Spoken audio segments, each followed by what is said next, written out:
یەخوا پەرستی شرک بۆ ڕەب العالەمین بڕیار نەدان بە هەموو شێوازەکانی،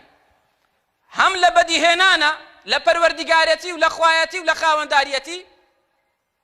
و هەمیش لە ناوە جوانەکان و لە سیفاتەکانی، و هەمی شرکی بۆ بڕیار نەدەین لە پەرستن و لە عیبادەتە کە هەموو مشمڕی پێغەمبەران و پێغەمبەری خۆمان صلی الله عليه وسلم لەگەڵ مشریکان لەو خاڵەیە بۆ لە پەرستنە. ئەینا ئەوان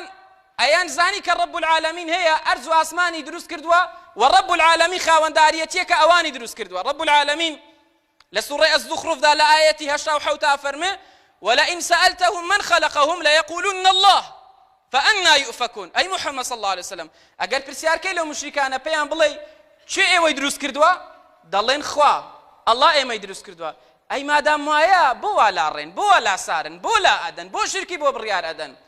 وأيان زاني رب العالمين كوا أم قردوني بدي هناوا. هل سورة الزخرف دا لآية نويا فرمي ولئن سألتهم من خلق السماوات والأرض ليقولن خلقهن العزيز العليم. أي محمد صلى الله عليه وسلم أقول برسياريان ليه بكي شيء أسمانا كانوا زي يدرس كردوا دلين أو خواهي دروستي كردوا كوا الظالة كعزيزة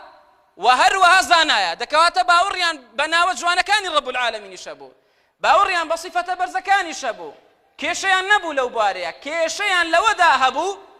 آية لبرسنا أبيتنا أو برسريان دابي شيتيرش لقل برسري أجينا لناو صفة كان هيج كيشيكيان نبو ولا خاوەنداریەتی و پەروەردگارەتیە کێشەیان نەبوو بەڵام لە پەرستنە ئەیان گوت ئەبێ شخصی تر و کەسی تر و شتی تریشی لەگەڵا پەرسترێ بۆ ما نعبدهم إلا ليقربونا إلى الله زلفى. رب العالمين لسورة الزمر آيات سيا فرمي أجر برسياريان لبكي بو غير خوا پرستن دلين إيما نايان پرستين تنها بو ونبي لخوا ما نزيكا كنوا بويا بتوسنا مكان پرستين بويا هواري غير خوا كين بويا داولا غير خوا كين بويا سوين بغير خوا أخوين شو كلا خوا ما نزيكا كنوا وكو يستا هند شعار دروشميتي كاكا بودا ولا غير خواكي بو هواري غير خواكي دلل لخوا من نزيكا كاتوا